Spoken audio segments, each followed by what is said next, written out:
Good morning, good afternoon, good evening. My name is Mike. I am the Crypto Liberal. As you can see, I still sound like crap. Sorry. Um, Still have COVID. I tested again this morning, came back positive. I'm feeling a lot better though, so that's a good thing. Still walking around the house with a mask on. Feel foolish, but I don't want to get my wife and daughter sick, so got to do what you got to do. I'm holed up in the theater room. I've gotten to watch like five, six movies this week, which is good. But so I'm feeling better. But anyway, I just wanted to do a quick video as opposed to yesterday's 45-minute marathon. Wanted to do a quick one today, just kind of giving an overview of what I'm looking for heading into the weekend in crypto. Um, well, partially because today's been a bad day in the markets, and but it hasn't really changed what kind of the overview that I gave at the finish of yesterday's video. But let's look at the markets because they're crazy today, right?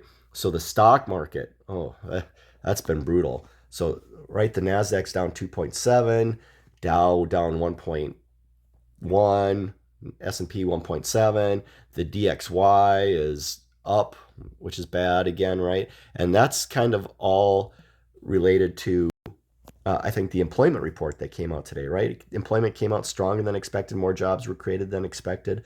And so, as I've talked about repeatedly on this channel over the past several weeks, is good news for the economy is not necessarily good news for the market.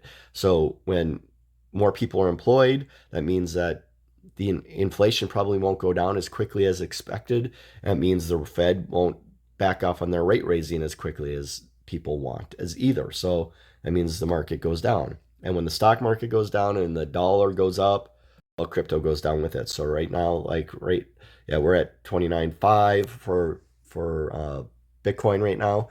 So things aren't looking the greatest today, but again, that really hasn't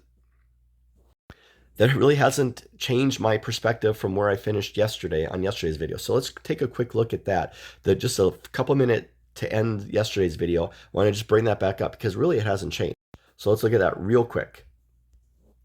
So, but kind of short term to longer term, where I think we're going here, right?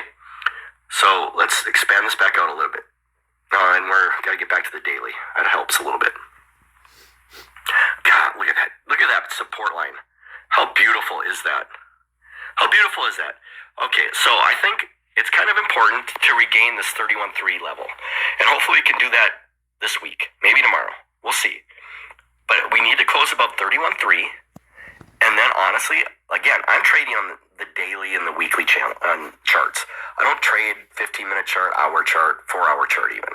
So when you're trading the daily chart or the weekly chart, you're looking ahead weeks, if not months, right? So, in my opinion, right, we need to reclaim 31.3. And if we do, I think the least we do is go to this 37,000 number. And not right away. It's not going to happen in a day, 4 days, a week, maybe even a month, maybe even 2 months. And there's going to be some chop around in here between 31.3 and 37. There's going to be some chop in there.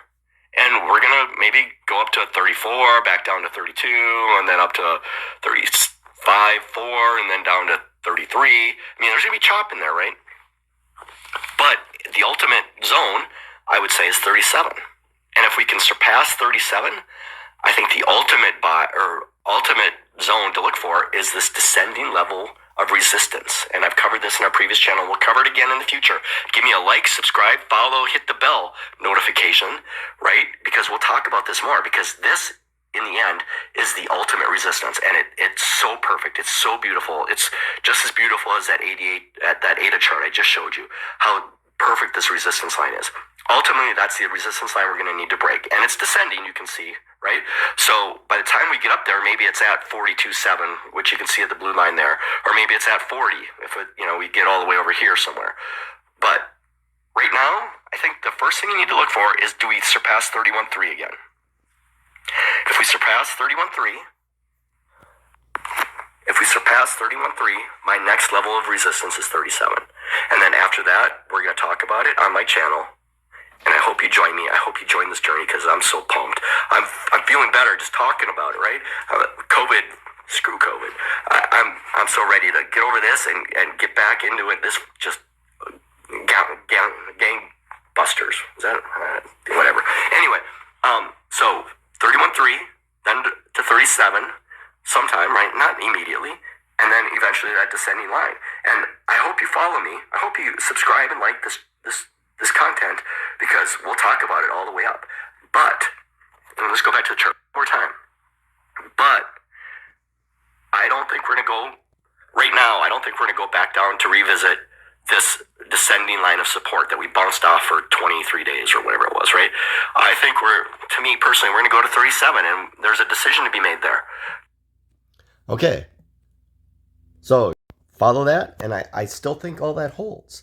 So I think, in my opinion, we're going to go to 37,000 before we revisit that descending level of support that we danced off for 25 days. The descending level of support that I drew on May 11th and told you we wouldn't go below, and we didn't. If you appreciate that, right? Pause the video. Just hit pause right in the middle. Like, subscribe. Give me a comment saying thank you for pointing out that descending level of support. It held. Thanks. I appreciate it, because that's what I'm trying to give. I'm trying to lend that support for you as well. So pause the video, like, subscribe. Anyway, so in my opinion, and this is not financial advice, you need to do your own research. In my opinion, we're going to go to 37,000 before we revisit that downtrending level of support.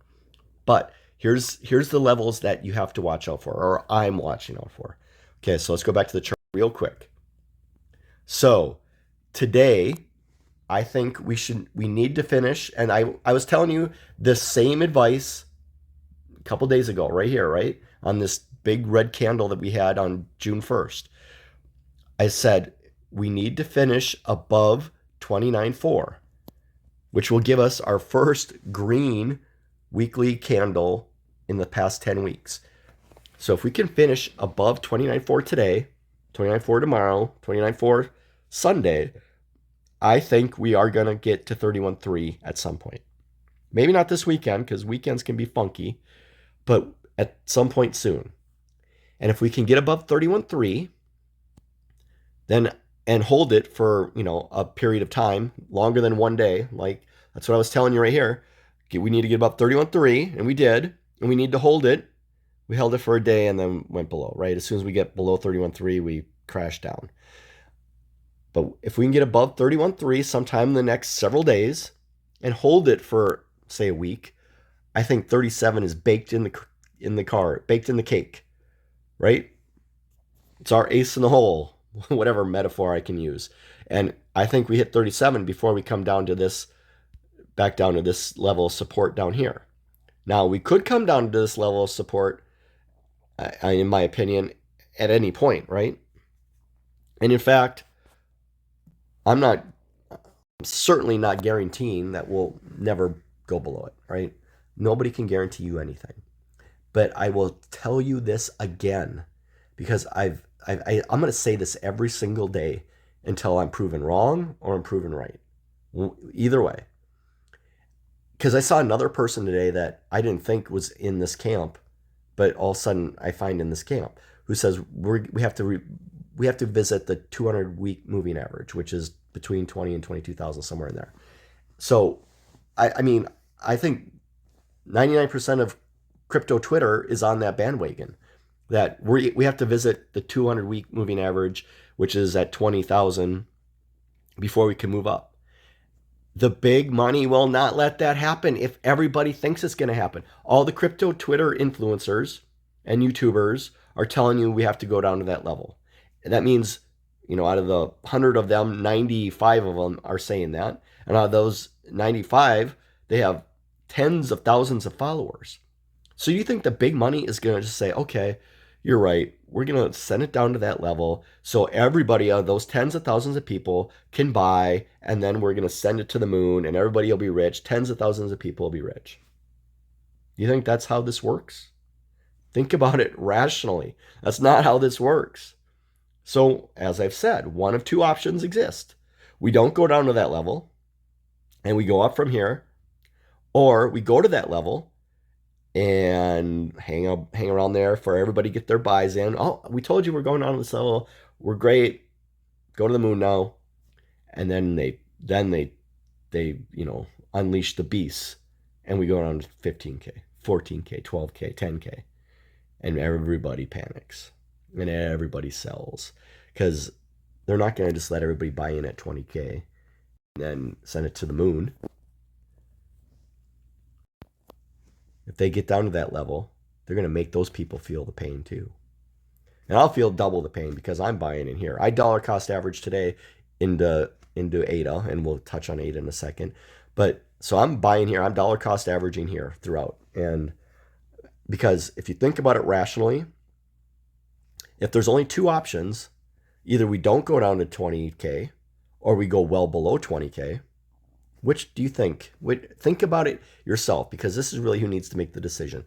Think about it yourself. I'm not saying we can't go down to 25K again. Could. That's the kind of the local bottom, right? We could.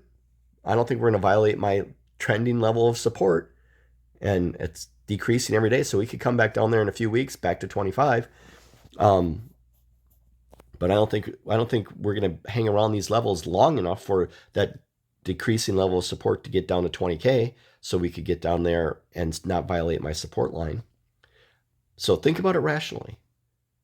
Do you think, honestly, of those two choices, that we're going to go down to 12K?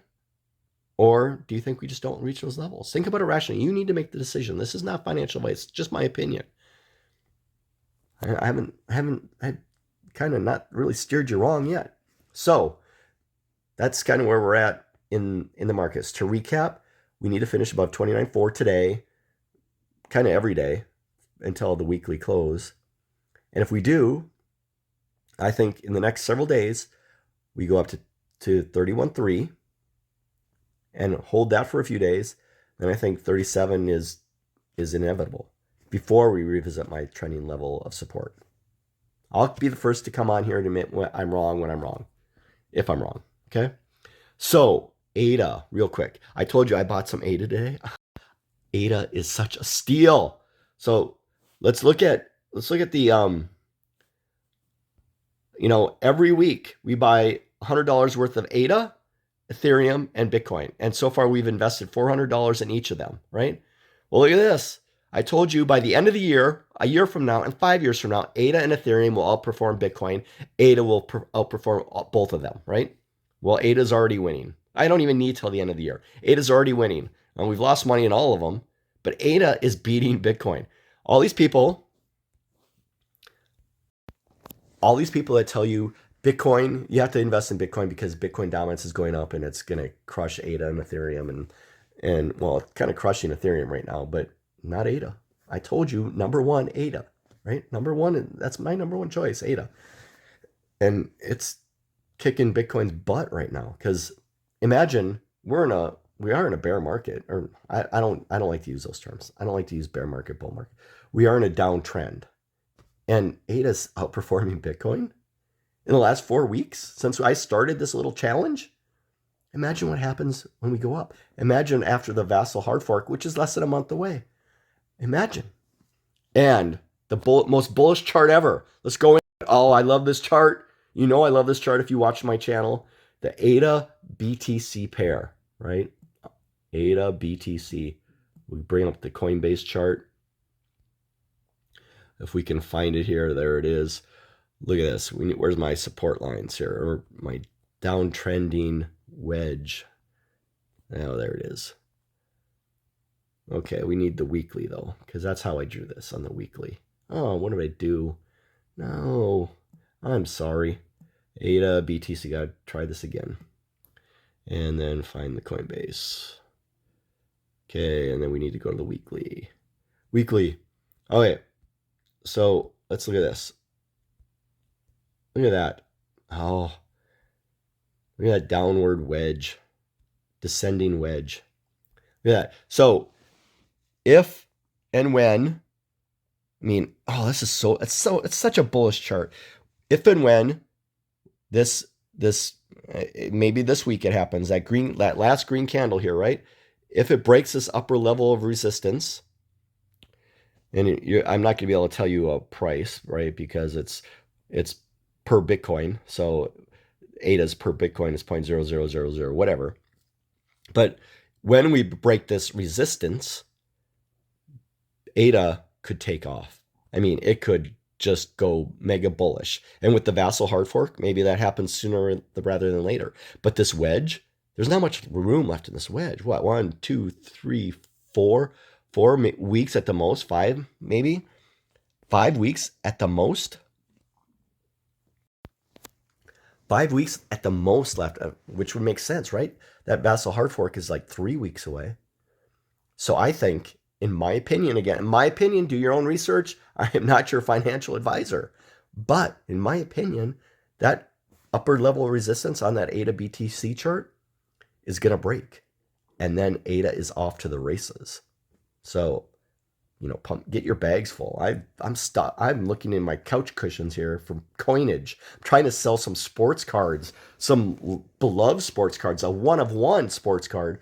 I'm trying to sell currently on eBay because literally I want to get the money in my account so I can buy some ADA, but I don't want to sell my sports cards either, so I'm putting kind of high price on them. Anyway, that's the most bullish chart that I'm following right now. So that's it. That's it for me today. Oh, this weekend I'll probably cover some of the FUD that's going around about the New York, kind of restriction on non-renewable energy Bitcoin mining. Right? I have a tweet about it, but no, we won't talk about it. There's a lot of FUD going around about it, and I have a tweet out about it. Because there's so much FUD going on around it, and the FUD is coming from the maxis. So I put out the Bitcoin maxis. I put out a tweet that said the FUD is coming from inside the house. Right? The Bitcoin maxis are always out there talking about the FUD being spread by the press, by the politicians, by the by the non-Bitcoin maxis. All the FUD, all this FUD, they're complaining about. They're whining about it constantly. FUD. And now all of a sudden this little bill comes out, which is not that big of a deal, and I'll probably cover this weekend because it's not that big of a deal. But all of a sudden now they're all spreading FUD about it. The FUD is coming from inside the house, boys. My goodness, they whine and whine about FUD, and then they spread it themselves. But anyway, we'll maybe cover that this weekend, and I will continue to update those charts, that ADA chart. The Bitcoin charts, I'll continue to update them on Twitter. Follow me there at crypto_liberal, and follow, like, subscribe this channel. And I'll continue to provide the updates because we're watching those levels. I've given it to you several times, and I'll continue to give them to you this weekend, and we'll follow them next week. And hey, a relief rally at least is coming, I think, right? I think it's coming. So hang tough. Pack your bags. Get your ADA bags. It's coming. I love you all. Thank you for watching. My name is Mike. I am the Crypto Liberal. Ban the guns. Bye.